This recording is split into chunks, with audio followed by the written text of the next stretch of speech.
اب اس میں صوفیہ کا ایک قول پیش کروں، مگر صوفیہ لوگ بھی بال سے زیادہ باریک اور تلوار سے زیادہ تیز راستے کو پسند کرتے ہیں، اس لیے ٹھہر کے آپ کو سننا پڑے گا۔ العبودیت افضل من الرسالہ، عبدیت رسالت سے افضل ہے۔ عبدیت رسالت سے افضل۔ دیکھو ہمارے پاس بھی ابدیت ہے، مگر ذکر ہماری ابدیت کا نہیں، خود رسول کی ابدیت کا ذکر ہے۔ رسول میں رسالت بھی ہے، ابدیت بھی ہے، دو صفت ہے نا، تو رسول ہی کی ایک صفت کو دوسرے صفت سے مقابلہ، اس میں ہماری آپ کی ابدیت نہیں، ہماری تمہاری ابدیت کا ذکر ہی نہیں، اس میں کس کی؟ رسول کی ابدیت۔ تو رسول کی ابدیت، رسول کی صفت ابدیت، رسول کی صفت رسالت سے افضل۔ رسول کی صفت ابدیت رسول کی صفت رسالت سے افضل ہے۔ کیوں؟ اس لیے کہ عبد معبود کا ہوتا ہے، رسول مخلوق کا ہوتا ہے۔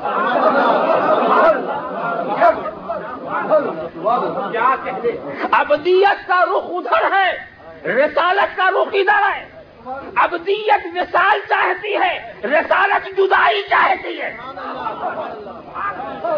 رسالت جدائی چاہتی ہے، اسی لیے جب خدا نے اپنے رسول کو اوپر بلایا تو بندہ کہا سبحان الذی اسری بعبدہ، سبحان الذی اسری بعبدہ، جانے والا بندہ ہے اور آنے والا هو الذی ارسل رسولہ، هو الذی ارسل رسولہ، جانے والا بندہ ہے، آنے والا رسول ہے۔ اللہم صلی علی سیدنا مولانا محمد کما تحب وترضى بأن تصلی علیہ۔ اور دوسری بات اور بتاؤں، دیکھو ابدیت اس لیے بھی بہتر ہے، ابدیت کسے کہتے ہیں؟ ابدیت نام ہے اپنے جملہ معاملات کو کسی کے سپرد کرنے کا، اپنے جملہ معاملات کو کسی کے سپرد کر دینا، یہ ابدیت۔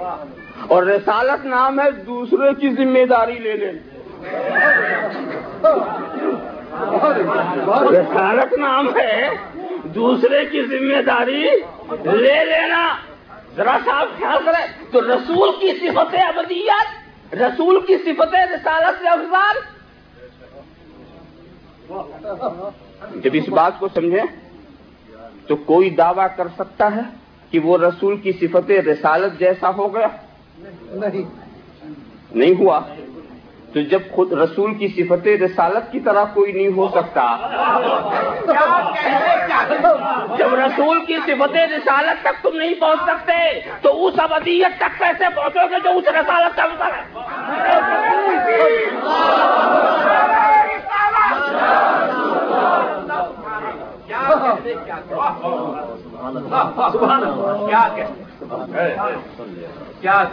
ان اللہ اتخذنی عبدا قبل ان یتخذنی نبیا،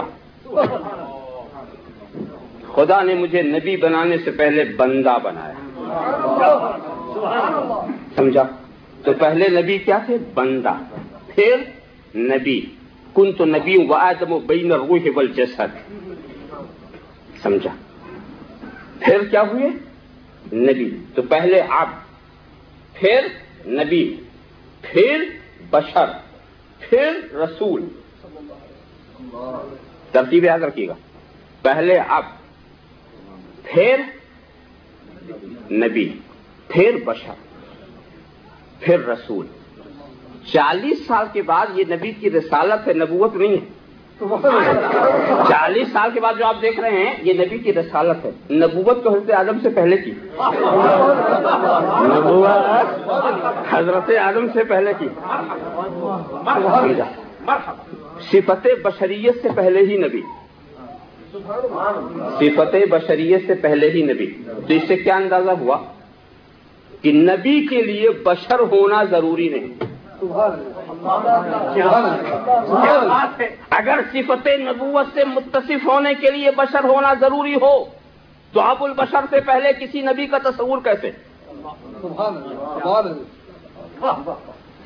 تو صفت نبی ہونے کے لیے، صفت نبوت سے مشرف ہونے کے لیے بشر ہونا ضروری نہیں ہے، مگر ہماری ہدایت کے لیے نبی کا جامع بشری میں ہو کے آنا ضروری ہے۔ ہماری ہدایت کے لیے، ہماری ہدایت کے لیے ان کا آنا ضروری ہے۔ اچھا، تو اب نبی کی ترتیب زمین میں آ گئی۔ ہم کیا ہیں؟ پہلے نبی عبد ہیں، پھر نبی ہیں، پھر بشر ہیں، پھر رسول ہیں۔ اور ہم کیا ہیں؟ پہلے بشر ہیں، پھر کچھ ہیں۔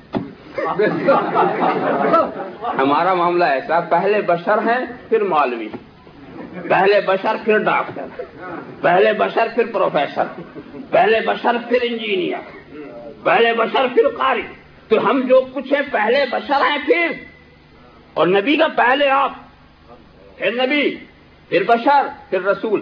صفت رسالت لے لیا جائے تو تین چیز باقی رہی، ابدیت، نبوت، بشریت۔ بشریت کو بھی لے لیا جائے تو دو چیز باقی رہی، ابدیت، نبوت۔ نبوت کو بھی لے لیا جائے تو ابدیت باقی رہی۔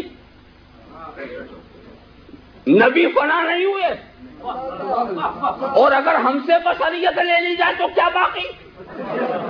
کچھ نہیں۔ ہم سے بشریت لے لی جائے تو کیا باقی؟ پتہ یہ چلا کہ بشریت ہماری حقیقت ہے اور نبی کا لباس ہے۔ ہماری حقیقت ہے، بشریت ہماری حقیقت ہے اور نبی کا لباس ہے۔ لباس اتارنے سے حقیقت پناہ نہیں ہوتی۔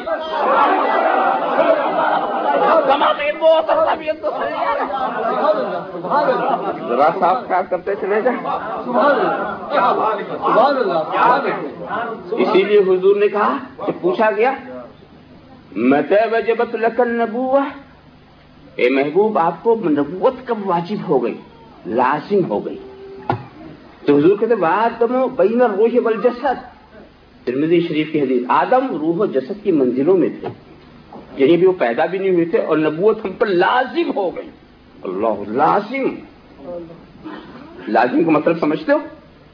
سورج کے لیے روشنی لازم، چاند کے لیے چاندنی لازم، دریا کے لیے روانی لازم، پھول کے لیے مہک لازم، موتی کے لیے چمک لازم۔ ایسا ہو ہی نہیں سکتا سورج ہو روشنی نہ ہو، چاند ہو چاندنی نہ ہو، دریا ہو روانی نہ ہو، آبشار ہو نغمے نہ ہو، پھول ہو مہک نہ ہو۔ ایسا ہو ہی نہیں سکتا نور مصطفیٰ ہو نبوت نہ ہو۔ اللہم صلی علی سیدنا محمد کما تحب وترضى بأن تصلي عليه صلی اللہ علیہ وسلم صلاۃ و سلام علیک یا رسول اللہ۔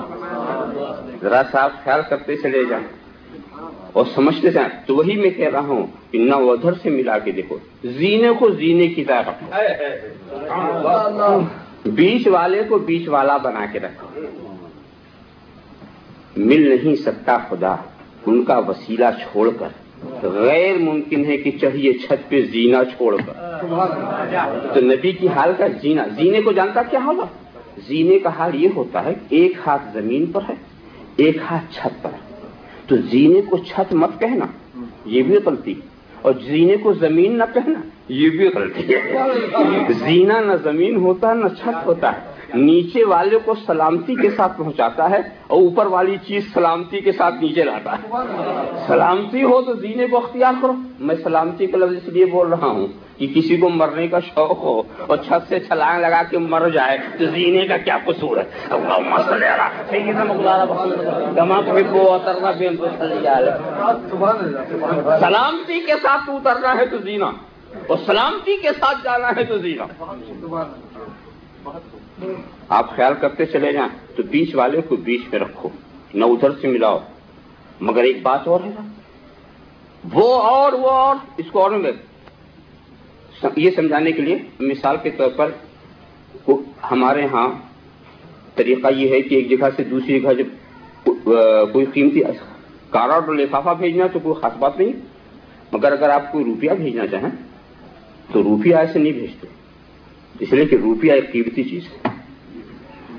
تو میں نے اپنے بھائی عزیزم ہاشمی وسلم کے نام روپیہ بھیجا، مثلا بمبئی سے، تو پھر میں کیا کرتا ہوں، ایک فارم میں نے لیا، اس پر ایک طرف میرا پتہ، ایک طرف اپنے بھائی کا پتہ، اور کوپن میں لکھ دیا جاتا ہے